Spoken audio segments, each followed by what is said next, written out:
বন্যার কারণে আমাদের বিদ্যালয় বন্ধ দিয়েছে। আমাদের বাসায় প্রচণ্ড পরিমাণ পানি উঠেছে, যার কারণে আমরা মাইজি পাবলিক কলেজে উঠে পড়ছি, কিন্তু আমরা সকালে দুপুরে খাবার কোনো কিছু পাই না।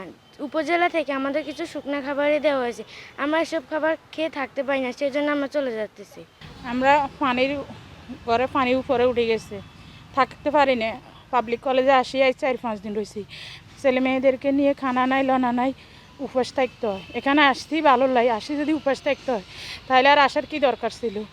তাই আমরা এখন বাসা বাড়ির দিকে চলে যেতেছি। পানি তৈলেও ভালো আসছি, না খাইলেও এখানে না খানা লনা না পাই, সরকারে ওটা দেয় এটা দেয়, অনেক টান দেয়, আমরা কিছুই পাই নাই।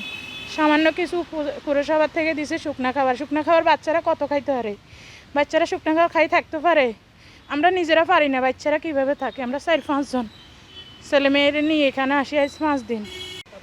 বলতাম নাকি আজকে আমরা 3 দিন বহুত কষ্ট করি এনে বাসাতে ছাই দিয়ে এনে এসে বসে রয়েছি। সরকারিভাবে কোনো লোকে আসে নাই, শুধু পৌরসভাকে এক পাশে চিয়ার মুড়ি দিয়ে গেছে আঙুরে। এগুলো আর কি মানুষের খাওয়া যায়? খুব কষ্ট জীবন মানুষ, এগুলো তো মানুষ একজন এক জায়গাতে একজন বাসস্থান না ছাই দিয়ে এনে ঠিকানা দিয়ে এটা কি অনেক সরকারিভাবে তো মানুষের খোঁজখবর না কি কীরকম আছে এটা জানতে হইব না।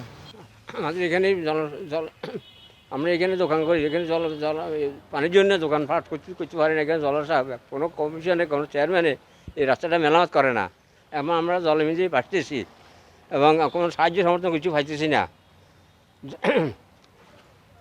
আর এই যে বহুত এদেরকে বলা হয়েছে এরা কোনো কাজকর্ম করে না।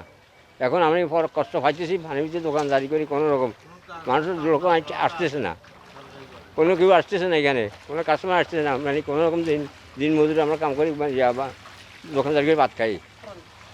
এখন আমাদের কোনো ফান্ড কেউ প্রাণ আমাদেরকে দেবে না, আমরা পাই না।